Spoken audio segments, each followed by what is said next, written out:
What is up, Honey Badger Nation? This is John Kitchens, and welcome to episode 195 of Expert Mentors Live. And I am really excited for today's call. I found out about 19 minutes ago it was going to be an added bonus to today's call. So I got the text, and you're like, "Can Caitlin join?" I'm like, "Hell yeah, absolutely, let's go." I'm so shy. I appreciate you guys jumping in, and I know this is going to be a fire conversation, and as always, adding a ton of value back to the Honey Badger Nation. So I'd love for you guys to, just kind of share a little bit about yourselves. I mean, your stories are fascinating in themselves, and then we'll really get into the topic. And I have a feeling that just as you kind of unpack your stories, how you guys met, Caitlin's story, working together is really going to tie in nicely to, today's topic of, building a business that really, resonates with you. Yeah, for sure. So my name's Nikki Klein. I got my real estate license about 7 years ago, maybe a little more than 7 years ago. The reason I got my license is because I loved real estate, and I didn't have a good experience when I purchased my home. And I said, well, if this is the standard of real estate, then forget it. I'm going to get my license and get out there. And at the same time, I was actually building a Facebook group, a community Facebook group. I just moved to Boca Raton, Florida, didn't know a single person. And I was trying to figure out, how do you know what the best restaurants are? And how do you know, all these different things? How do you get to know information about the area? And so I started a Facebook group. Even though there were about 20 other ones in the area, they weren't the feel that I wanted. So I wanted to create my own feel. And I think right now we're at like 24,000 people, 24,000 members. 26. Yeah, around that. Like that. So it kind of goes hand in hand with the real estate. Once I got my license, I definitely use my group for real estate purposes, in addition to a huge value to the community. Just to rewind a little bit, I was at Keller Williams for about 6 years of my being a licensed real estate agent, and I kept trying to build a team. And you actually advised me to read The Gap and the Gain, which blew my mind, because I realized that for me personally, Keller Williams was the gap. And then once I moved to EXP, I'm like all in the game. So, I was so obsessed with the achievement and the awards and the competing against other people, right? Even subconsciously. And I couldn't build a team. I struggled really to try and follow this in the box system that didn't work for me, and all of the recruiting that didn't work for me. And I've known Caitlin for 4 years or something. And I was begging her to join me in the business, because I just think she's brilliant. And she was in a totally different industry, which I'll let her talk about. And eventually she came and joined me. She was with me at Keller Williams for a few months until we both decided we need to change. Something has to change. But I'm going to let Caitlin talk about, I want you to talk about who you are and what your story is, and then we can go from there. Yeah. So I am Caitlin McGillicuddy, and I don't have my license. I should. I've been trying to do it, but there's so much happening. I've been trying to do it for a long time. I have to re-up my class. You haven't finished. And I said, I know, talk to Nikki. We're too busy about this. But yeah, so I think we call me now the strategic business officer, and I have known Nikki for a really long time. We were good friends. And kind of, would bounce things off each other in a business capacity before we officially started working together. And I was in a completely different world. I worked in the nonprofit sector. I was the president of a children's museum. And when I jumped ship during the middle of the pandemic and came to work with Nikki to build the business. And prior to that, I was in high level fundraising, which is basically sales like real estate, except I had no product except for good feelings. So I was selling the good feelings, and my own personal experience in real estate had been buying and selling homes and like, being obsessed with real estate shows and things like that. And so, when Nikki said, please come and help me build this business, help me build a team. I've been trying to build a team. And I was like, I can build teams. I've built a lot of teams. I've run whole organizations. Easy peasy. I can do this. And showed up, started building. And I was like, what? This is, first of all, real estate coming. I think most people come to real estate from someplace else. So maybe I'm not the only person who has this experience, but I was like, this is a wackadoo industry. Like, what is going on? It's crazy here. Like everywhere I look, it's like scroll. I've got a mastermind. Let's go on the StreamYard. I got a program. I'm going to get you in this. I'm going to show you how to do it. And like what I was watching was all these people who were so like obsessed with what other people were telling them to do and how to do it, that they were completely disconnected from how they wanted to do it and why they wanted to do it in the first place. Yeah. And so here I was watching this woman who had been a really good friend, very brilliant, kind of spin out and have very little confidence in her ability, where I had been watching her from afar, where I was like a completely different world. And I was like, she's awesome. But then on the inside, I was like, what is all this? When she was for a month, she'd be like, I'm first loser. And I was like, don't talk about my friend that way. Like, this is crazy. What is happening? So it's just a completely different world full of, as far as I was concerned, like this is like mayhem, wild, wild west over here. And let's find out what's actually going on. I don't want to hear about how everybody else is supposed to be doing it, how everybody else tells you to do it. We are two smart, pretty brilliant women, if I would say myself, and let's do this how we want to do it. Because what I was watching happening with her is that we were building stuff and she was breaking it because it wasn't authentic. Right? She wasn't standing in her superpower. And what we were building was making her and also me feel like a failure. Like we felt like we weren't doing it right because we weren't trying to do it our way. And it's really easy to get caught up in that when everywhere you look, other people are telling you how they did it. Without the guidance of how to pull it in to be like, okay, these are the lessons. Now, how am I going to do it? Right. And that's where we found ourselves when we shut down the team. We leveled the playing field. We cycled down the business because we were okay financially. And we just sat and thought and really thought about what are we trying to accomplish? How are we going to do it? And where's the best place to do it? We're not real estate agents who are building a team. We're entrepreneurs who work in real estate. What does that mean? Where are the opportunities? And here we are. I love that. And you said, standing in your superpower and really starting from there. And that's where a lot of people, they don't even go there, or they don't even know what their superpower is. Nikki, I would love for you to just kind of share a little bit of your background, your story kind of before, because I think this will share with everybody what your superpower really is. And it's just, there's so many lessons in your story.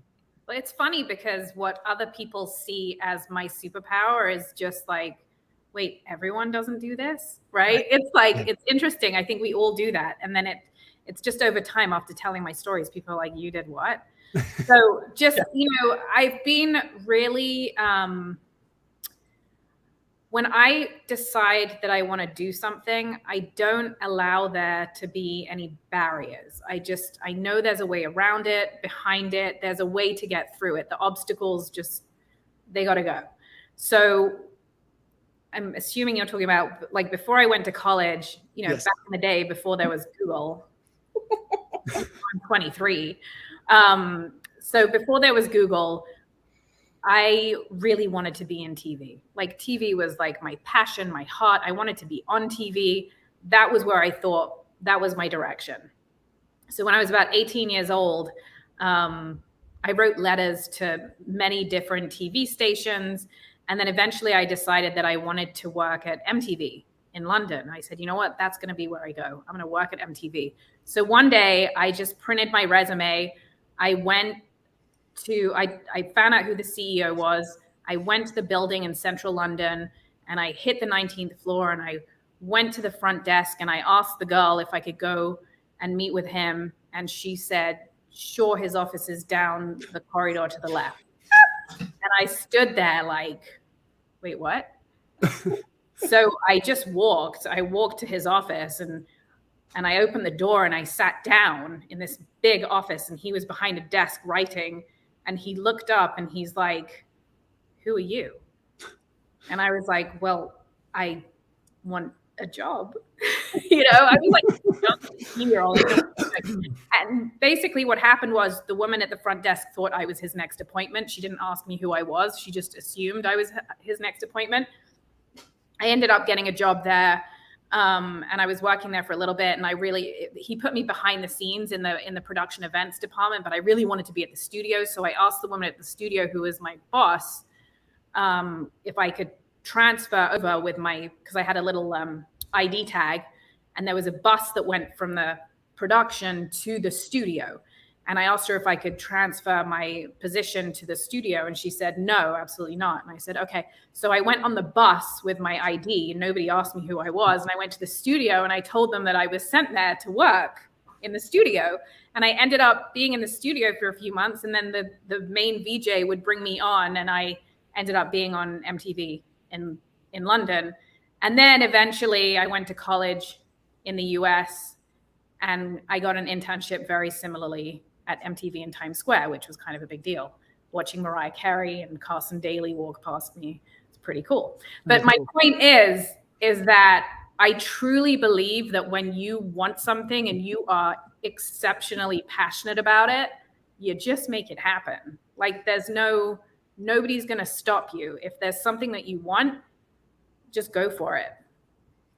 And it reminds me, there's one of the best books on this concept is called The Third Door. And it talks about that, right? And it likens life to a nightclub. And what he says is that, you have the front door with the line that you'll never get in, right? Just you'll stand there and you think you're going to get in, and you're just not going to get in.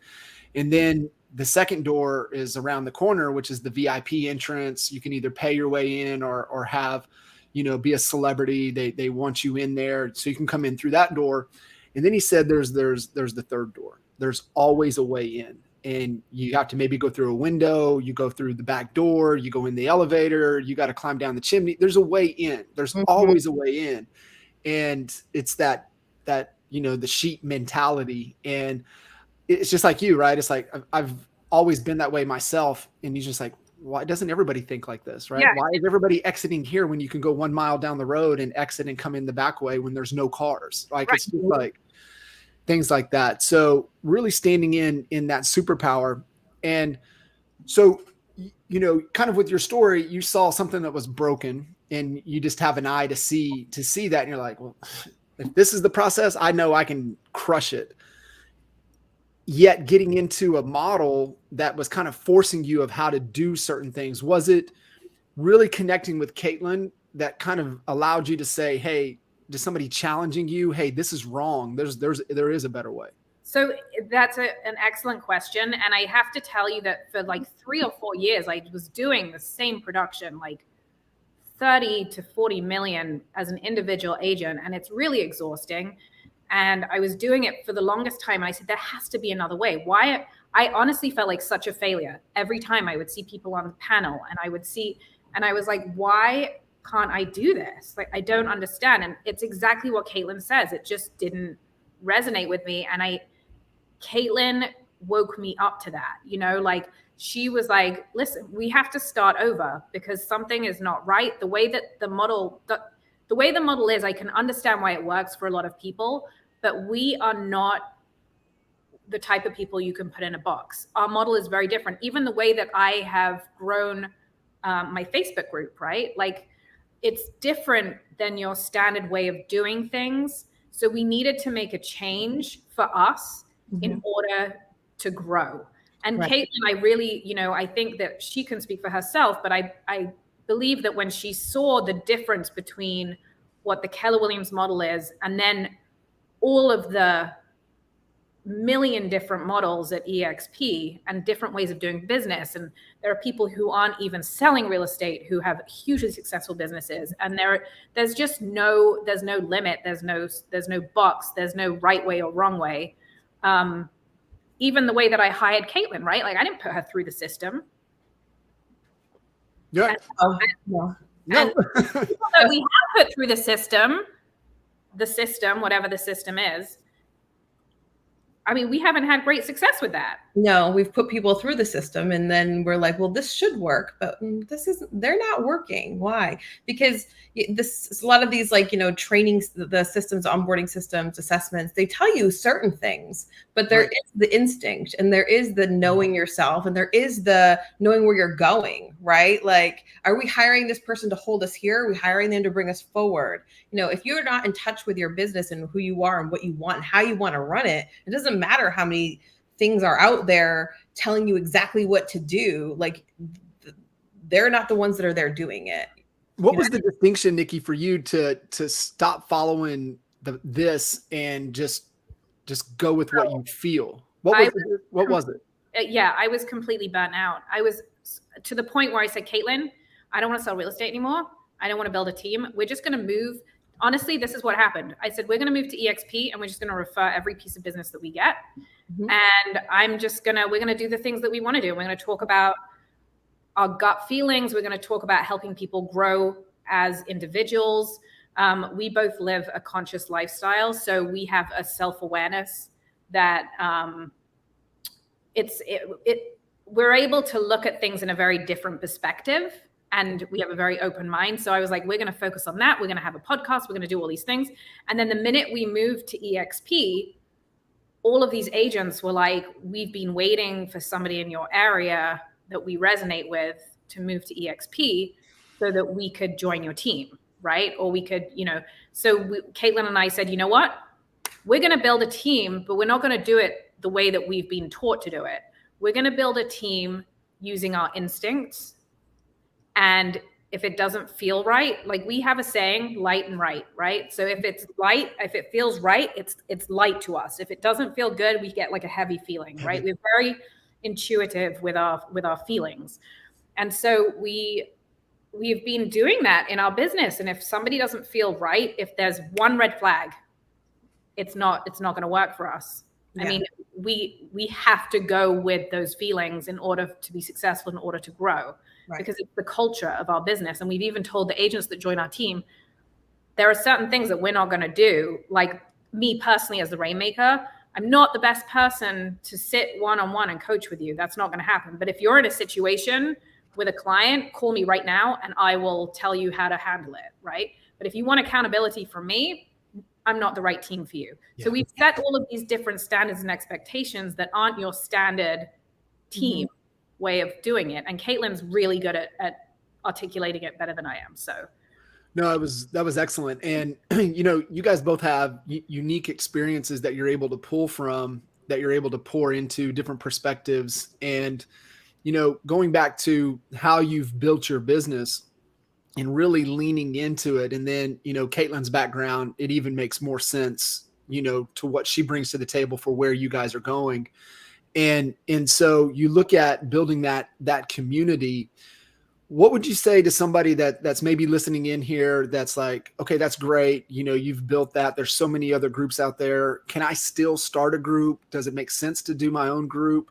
Like, what would the feedback, or what would you tell somebody that's like thinking about that? They hear that what they should do. So I get that question all the time.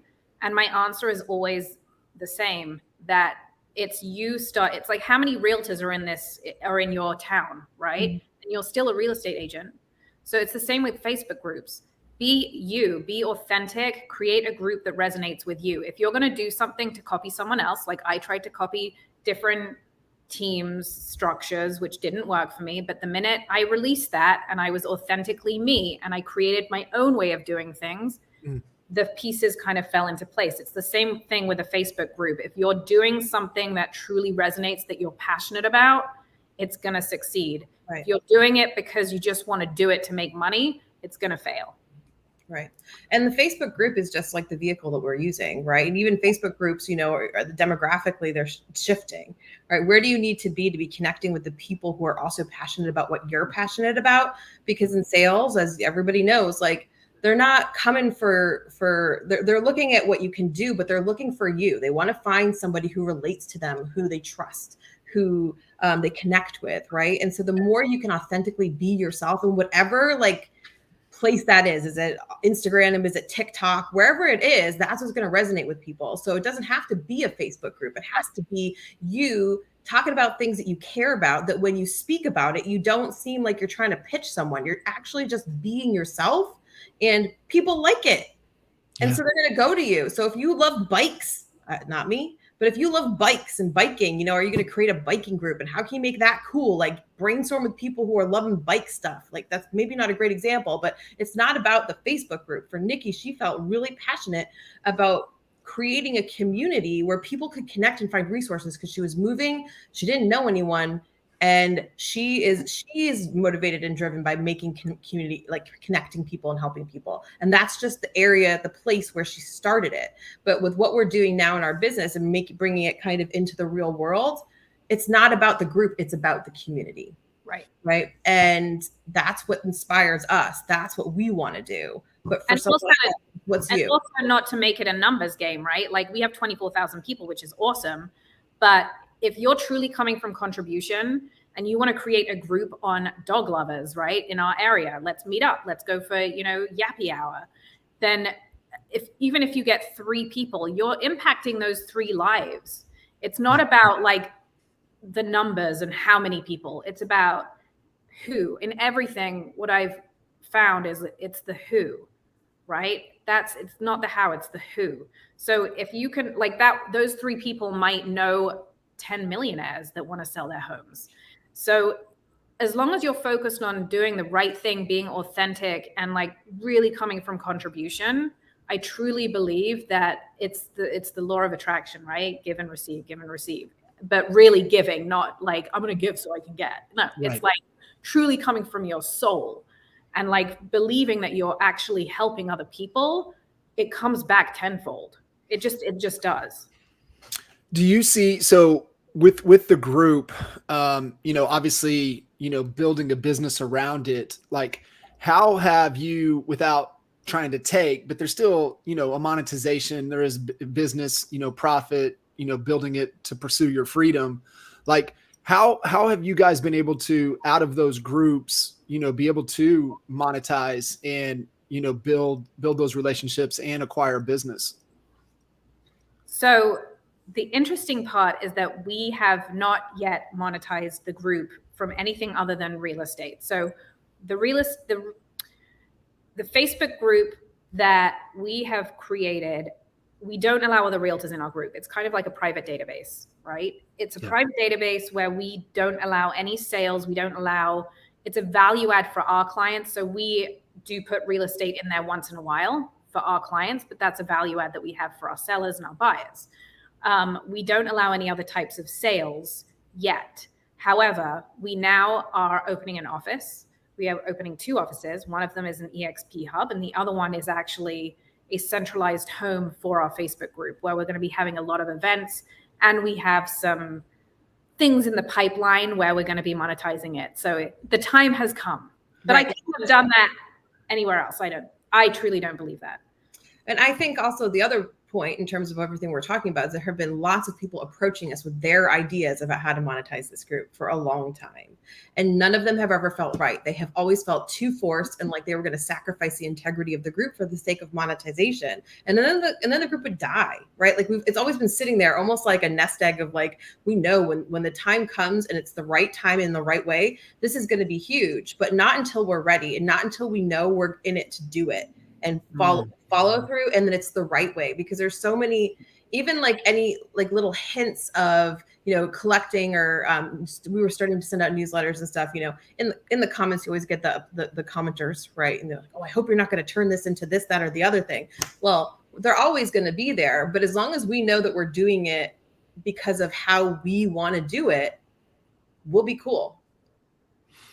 Yeah, no, I I love that. And definitely, you know, to the level of policing it, is that something that the two of you just kind of monitor it at all times, just making sure it's not getting out of control and just certain activities that happen in certain groups? Yeah, so we have there are about 5 moderators, and we have very strict standards and rules that it's funny because before Caitlin got here, I had this whole like package that people would need to sign in order to come on to be a moderator. And it was, you know, things like we don't allow politics, we don't allow drama. That's one thing that people love about our group is we don't allow politics, religion, vaccinations aren't allowed in conversation. It's too raw and controversial. So anything that gives a hint of controversy is not allowed in the group. And people know that and they report it. If there's like a bully or whatever, we instantly deal with it. It is a full-time job. It's not as bad as you would think. There's maybe like, how many, like 150 posts a day. But with 5 of us, it's like click, click, click, click. You can tell very quickly. We have to approve every post. Approve every membership request too. Yeah. Gotcha. Yeah, those are good little nuggets. It's our business though. It's part of our business. Yeah. So it's not an extra. It's like included in part of our daily, daily tasks. Yeah. I mean, it's worth it for us when you consider that Nikki's done the volume that she referenced earlier without ever having paid for a lead, you know, and without ever really consistently doing anything that she said that we should be doing, you know, no consistent, I'll just be truthful because transparently for us, like consistent postcard farming, where I was like, yeah, we got to get to that. But there's no time because there's too much business coming in just organically without really doing anything other than what we're already doing with this group. Right. So it's a great problem to have. But it's worth it because it's engendering community at the same time. It's like community-based marketing.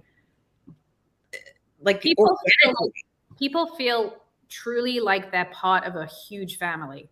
I mean, I can't tell you how many people have reached out to me and said, like, I had a hairdresser reach out to me and said, because of your group, I made $30,000 extra last year. Where were you just the other day when someone was like, oh, you run that group? I get so much business from the group all the time. From everywhere I go, it's like I can't. This is why I stay at home under the because I can't leave my house without people because of my hair. They recognize. Yeah, they recognize the hair and the accent, and because Nikki and I actually don't even live in the same state, which is something that people don't necessarily know. But whenever I'm with her in person, it's hilarious because people are just like waving at her, and she's like, "I'm like, you don't know that person, do you?" No, I don't. Like everywhere she goes, and even before I even knew about the group, when we were just friends, and I came down to visit her for her birthday. Everybody from the local businesses were coming out and trying to get her to go in to see their business. And I was like, are you famous? What's going on? She's like, I run this group. Let's go. You know, like, it's a wonderful curse on sometimes, you know, but she can't go everybody knows who she is. And that's actually what every realtor wants, right? Like it's building that personal brand. You know, I tell, you know, from a small town, and, you know, Kinder and I got connected back in 2004, October of 2004.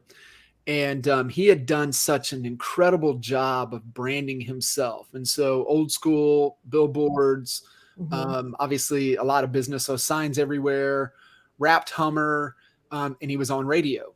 And, you know, radio was everything. And you can still make radio work today. It's a little different, but that was everything. And, you know, you got to think, you know, in small businesses, most of the time, what do they have on, right? They have the radio station playing. Yeah. And he just dominated the airways. And, you know, same small town. I mean, the whole county was 100,000 people. And I never met him.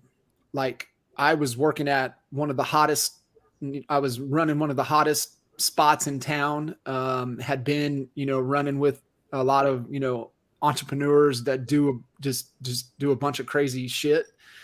And I never met him, yet I felt like I knew him.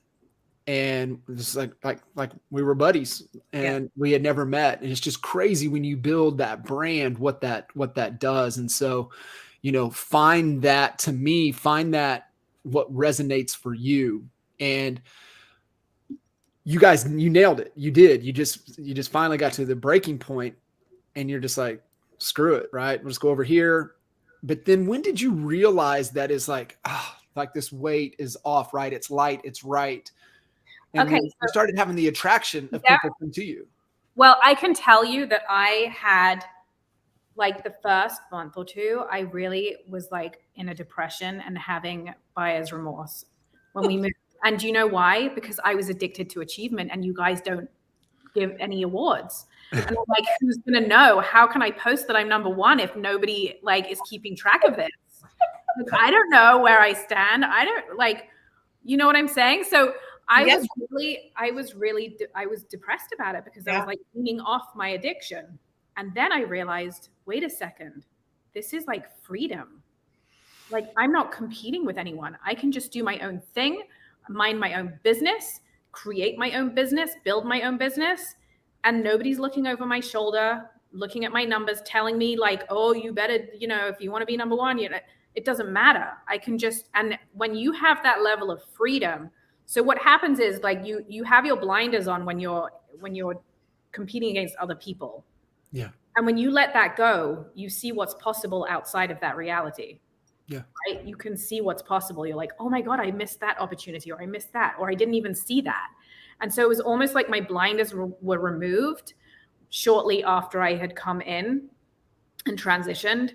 And Caitlin and I, you know, we were interviewing people. We said we needed a space because we felt like we wanted something for the community. And oh, by the way, we might as well get something for our team too, just for us to have a space to meet in person. Because for me, there's no substitution for human interaction. I truly believe that, yes, we are cloud-based and it's amazing, but you know what it's like when you go to events and you're actually with people. Yeah. Like you can't, there's no substitution for that. So for me, it was important to have some kind of a space. And we just kind of blossomed from there. Caitlin, what would you say? Well, about which part? You said a lot of things and I agree with all of them. About like when we realized that we didn't have to grow the same way, that we could, things shifted. Yeah. When did it shift, you know, Caitlin, because, you know, you guys were like, screw it, we're going to refer everything. We're getting out of real estate. And then I remember, you know, chatting with Nikki in Orlando and she's like, yep, this person just joined. This person wants to join. This person wants to join. You're like, what do I do? Like, and it's like, you know, when did you guys just make the decision? Like, yep, this is right. This is what we're going to do. Yeah. I think, you know, one thing that Nikki and I both really know to be true, at least for ourselves, and we believe to just be universally true, but, you know, it's hard to live by the things that you know are true when they're not necessarily always natural, which is if you focus on the problem, the problem doesn't get fixed. It just gets bigger. You're hyper-focusing on the problem and the solution is not going to show itself to you because you are so focused on the problem. Focus on something else that is working.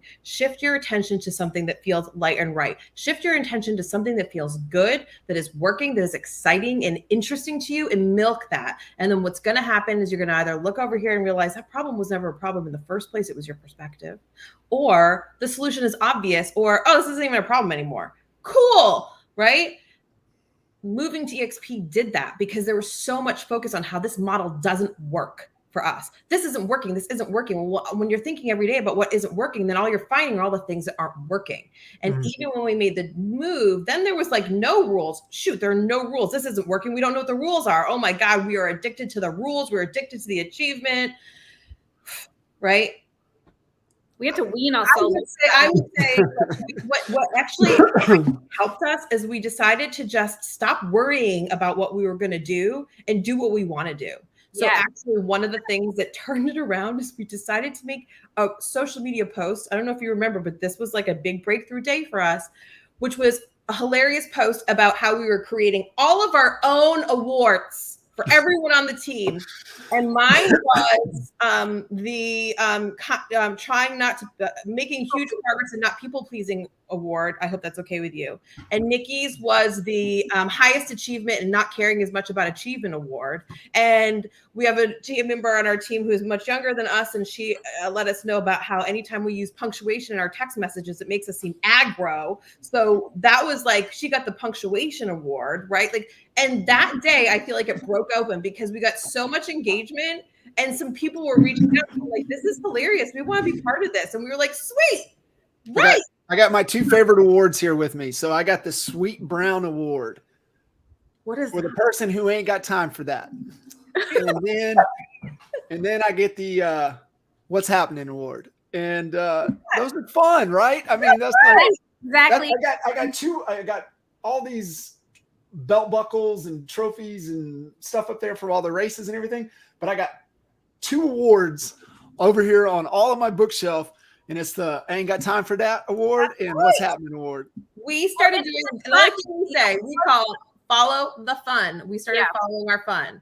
And once we started doing that, we stopped worrying so much about how are we going to do this with these agents. I don't know. Let's follow the fun, man. Like, yeah, this has to happen, but it's going to happen. But if we everything else is a distraction. Honestly, the importance of competition for us were a total distraction from where our passion lied. So once we removed ourselves from that environment for us, we were free to follow our passion, to like really like look at our business in a totally different perspective.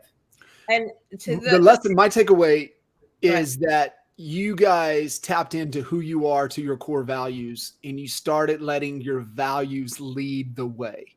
Right. And that's like, if more people would get that, if they would really understand who they are at their core, what are their core values, what are their non-negotiables, what are the shoulds and should nots, and if they let that lead the way, then everything that you guys are talking about, everything that you're doing, all the stuff that is going to happen in the very near future would happen for everybody. But it all starts with the values. That's everything that you guys are talking about, is that you really tapped into who you are and you're just living it. That's exactly. And I think it's about the confidence, right? It's self-confidence and self-awareness. That is a huge piece of it. Once we uncovered why were we not happy? Like, what was the issue? What was the block? Once we realized that it was we were looking outside of ourselves. We were looking I was looking to be number one. I wasn't looking at me and what I enjoyed. I was looking at, like, I was so worried about the competition that I was eliminating where my actual passion was and my values. Exactly what you were saying. Like, what were my core values? I was so focused on trying to follow somebody else's. It's one of the lessons, you know, especially on like endurance stuff and races, that you better be careful. You better run your race, because the second you try to change your strategy, your race, and you try to run somebody else's race, is when you're done. Yeah, you're done. And I think something else that's been really important when you talk about like the relationship between me and Nikki, talking about living a conscious lifestyle, is actually the complete awareness and transparency that this is hard. And we can sit here and talk about how, we're driven by our core values. We're existing in this space that resonates with us, but it's work every single day, because it's not easy to do that. And even when you're used to it, there are always pitfalls there, right? So you have to ask yourself, like, okay, well, this is feeling wrong to me, but is it wrong to me because it's not in alignment with our core values? Or is this a fear that I have to work on because it's something that's still got to be developed within me, right? And that's the kind of thing that requires complete confidence, trust, and vulnerability, where Nikki will say to me, Caitlin, that's not about this, that's about you. And I need to be able to hear that and say it and take that and do something with it. And the same, I'm offended by it too, right? Like we have a relationship that we are so fully transparent with each other, and there's no offense taken. Like, I'm like, thank you for pointing that out to me. Oh my God, you're right. That is a trigger from like years ago that I had that I need to work on. It's got nothing to do with this situation. And I was telling my agents this morning about, you know, when we talk. We had a team meeting this morning, and I was really telling my agents that when we had a client who wanted to cancel a contract yesterday, but the inspection period was over, she'd waived the inspection period. And so I knew that the situation was not about the inspection period, and that she was having something else going on. So I asked them all, I went around the table and asked them, how would you address this situation? And a lot of them said, I would tell them that they signed the paper saying that they didn't, you know, they can't cancel. And I said, well, let me tell you my approach. My approach would be like, we're going to do everything we can to get you out of this contract. But let's talk about like what happened from yesterday to today. So it's really digging into the humanity of people and not seeing things at a surface level. Does that make sense? Yeah, no, absolutely. And, you know, it is that trust in that relationship. And it's, you know, having the trust to understand, you know, hey, we're not going to run, right? You know, try to run. We're going to stay in this. We're going to work through this. But it's surrounding yourself with people that genuinely care about you. Right. Yeah. And and know that if they're giving me that feedback, it's because it's something I need to hear. Mhm. And you've given permission to each other to be able to share that information and know that, I'm not meaning it. And I'm just, what we reveal, we can heal. We all have blind spots. So being able to show that. So Caitlin, you were talking about, this conscious lifestyle, you've got to work at it. What are some tools or some things that, people listening in saying, okay, I get that. How do I do that? How do I improve upon that? How do I tap into that? Sure. Well, I mean, there's lots of, you got to find the things that resonate with you, first of all. So whether it's podcasts, books, daily journaling, what is it that resonates with you? What makes you think about something differently? A lot of these things are, a lot of books, podcasts, whatever, they say similar things. They're just saying it from different dialogues or dialects, I mean. So find the thing that resonates for you. It makes your heart go like, oh my God, that means something to me. Let me dig into this. Let me hold on to it. Let me think about it, right? The other thing is, one thing that really, really, really, really, really, really helped me in the beginning was this understanding that other people's behavior has nothing to do with me. Other people's opinions have nothing to do with me. Other people have nothing to do with me. If this person is freaking out at me, it's not because of me, it's because of them, right? Mm-hmm. What's my role in this situation? Who am I? What is my foundation that I can like sit back on, be like, I'm safe, I'm in my bubble. What's going on over there? Send them a little bit of love. And that's something that we had to that took us years to unravel, by the way, because as human beings, we tend to create stories in our minds about why different people are responding in different ways. Right. But we can't decide why or how somebody else is feeling a certain way. We're only responsible for our feelings. Right. So, Caitlin and I, when somebody gets mad at us or upset, or we know that's nothing to do with us. There's something going on with them, and it's coming out, they're triggered, and it's coming out as an expression or a response, to something that's going on with them. Right. So once you recognize that, I think your whole perspective on just relationships shifts. And that's not to say that like, if someone's upset about something that happened between you, that you have no responsibility. Absolutely. You do. You are responsible for who you are, how you behave, what you say. But as long as it's like in alignment with who you are, all that's left to say is, I'm so sorry. Right. I'm so sorry that happened. Right. It's always layers deeper too. Right. And so a couple, concepts that my coach has really helped with me, I've always said, it's always layers deeper, what's going on there. And he calls it, you're getting caught up in the smoke. That's not the real issue. The real issue is the fire. Sure. And you can't allow people's smoke to suffocate you. You need to just be able to step back and breathe. And then how can you get to the fire? And what you were saying there, people's negative emotions. And he said, we're all nuts is what he calls it. So what he was referring to is that when our negative emotions go up, it's because understanding and trust has gone down. Yes. So they don't understand something or trust is not there. And so for us to turn that negative emotion and bring it back down is that we have to create some understanding. And that's asking questions. Hey, what's going on? Can I make an observation? Hey, can I ask you a question? And then, kind of unpack where the real fire is. Right. And then that's where you can start to create clarity, create understanding, start to build some trust. And then that negative emotion will come down. And those are all just like what you're sharing. And I want people to take away that these are concepts, these are tools to help you be a better human, be a better leader, be a better parent, be a better spouse, be a better friend. Mm-hmm. And, I always like to say, we have a tool belt, and then these are all the tools that we need to have with us at all times. And just everything that you guys are talking about, these are just incredible tools and concepts that everybody needs to be carrying with them at all times. I mean, one other thing I would say, or specifically around anger, right? Anger, if you can remember, everybody around you in the world is just a person. And if that's hard for you to remember that everybody that you're talking to once was a little boy or a little girl. Yeah. And some of us are still being driven by that little boy or little girl because it's where we created our identity, and all of those things that happened to us before we were old enough to know how to manage all this adult stuff, we're still there. Mm-hmm. So if you see someone who is being angry, most of the time they are hurt or they are sad. Yeah. And if you can remember they are hurt or they are sad, well, then you can connect with them. They are defending themselves. They're not trying to connect. So you're not going to get through to someone who is anger by being angry back to them. And all you can do is try to connect with them and then see what they're looking for. It doesn't mean you have to offer it, right? Yeah. Like, and it also, you can't make them take it. You know, a lot of times when you're working with agents on the team, you can see what they can't see about themselves. They're looking outside of themselves for the solutions to their own success. And we can't show them that they're holding themselves apart from the success that they're seeing because of the stories that they're telling them about how everybody else holds the key to their own success, right? Absolutely. And you guys are, absolutely, you lit up the last, 10, 15 minutes here because it's who you guys are and resonating. And yeah, this is us.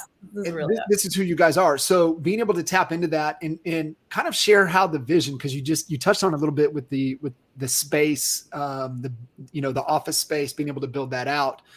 But the vision of that is really taking what we've built online, who you guys are, and then now you're creating a place for the online to come offline and actually connect. So kind of share kind of what the vision and kind of how, once you find something that resonates with you, how do you create that bigger vision, that bigger future, and then work towards it?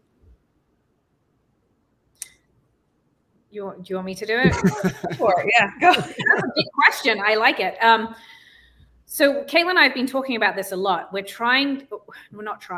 are going to create a very safe space for people to be vulnerable. We're creating different events, networking events. We're going to be creating, like a soul healing events where people can come in and connect. This isn't, when we have agents join our team or join our organization, or even any people coming off the street to come into our welcome center, we want them to feel seen. Like for us, we see them as their soul. We see them as human beings, not as a number, not as a transaction. We see them, right. They're not a transaction. Like we're building relationships here. And I think that's what makes it a little bit different is that we want everyone to feel light and right when they come in.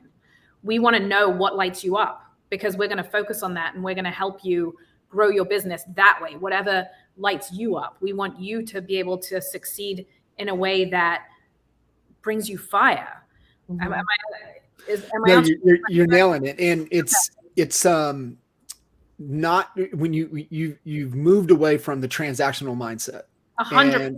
Like we're not, this is, you know what? The transactional stuff is gravy. At this point, Caitlin and I want to say we want to help people, but the truth is we want to help people help themselves. Mm-hmm. That's what we can do, right? Yeah. We want to be the lighthouse where people feel safe to come, be vulnerable, figure out who they are at the core.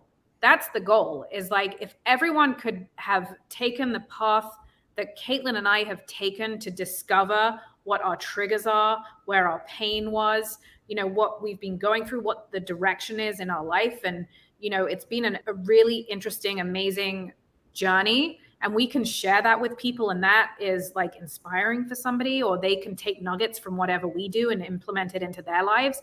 For me, that is the ultimate success. Yeah. That's the, in terms of, Nikki being the visionary, that's the vision of what the goal is of that space. In terms of bringing it down to brass tacks daily operations, what are we going to do and how are we going to get there?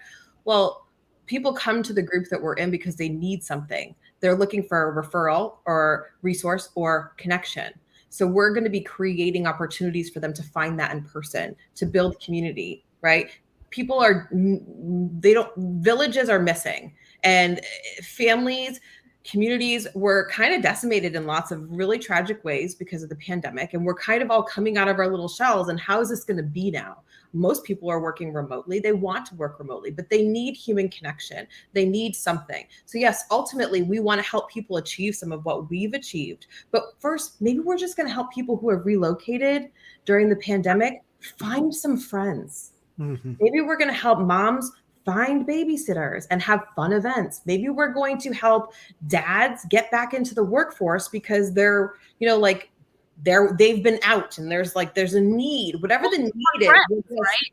Or make friends, or mom's coming back into the workforce, or fun events for your family, or We're always doing charity drives. We're always doing charity events, getting like all of those things. Find that people want to give back to the community and they don't know how to do it. They don't know how to do it. So we're the vessel, essentially, to help them do that. Yeah, it is. And it's, I just have a belief kind of where this industry is going over, between now and the end of the decade and into the 30s. And so it'll always come down to a decision of trust. However, if you're not making the deposits and building the connections into the community, like really digging the roots into your community, I think you're going to be in for a rude awakening. And so what you guys are doing, to me, is why I absolutely love everything about it, is because I believe it's so right. And, we would always have this saying, right? Get off the transaction treadmill, build lifetime value. And a lot of people are like, okay, well, what does that mean? And I mean, you guys are demonstrating it. I mean, just you guys are the blueprint for that. And so that's the takeaway that I want, people listening into this, that'll listen to this conversation, is, you guys are the blueprint. So if they want to get out of that transactional mindset, and it's just more abundant, right? That abundant collaborative life and being able to just give. It's funny, right? When you give more, how much it comes back to you. And especially when you give, like you guys are giving authentically, right? And from who you are at your core, it's pretty powerful. So I appreciate you guys. This is definitely an amazing, powerful conversation. For those that are listening in, that want to connect, that want to know more, what's the best way for them to reach out to you guys? Either I'm a big Facebook person more so than Instagram, because I have Facebook groups. So you can find me, Nikki Klein, on Facebook, or you can email Nikki at thebrilliantteam.com. Our team's called The Brilliant Team in South Florida. Caitlin? You can find me through Nikki. Yeah. Yeah, because her last name is challenging to find. My last name is not McGillicuddy. Nikki's the only person who's ever not known it. I mean, most people have like stories. So just Caitlin McGillicuddy. I just call her Caitlin. Yeah. There you go. MacGyver. I should call her Caitlin MacGyver. Awesome. You guys are amazing. I appreciate you jumping in and, really being, true expert mentors to this amazing group and kind of what this group stands for. So can't thank you guys enough. Thank you. Thank you. Awesome. See ya.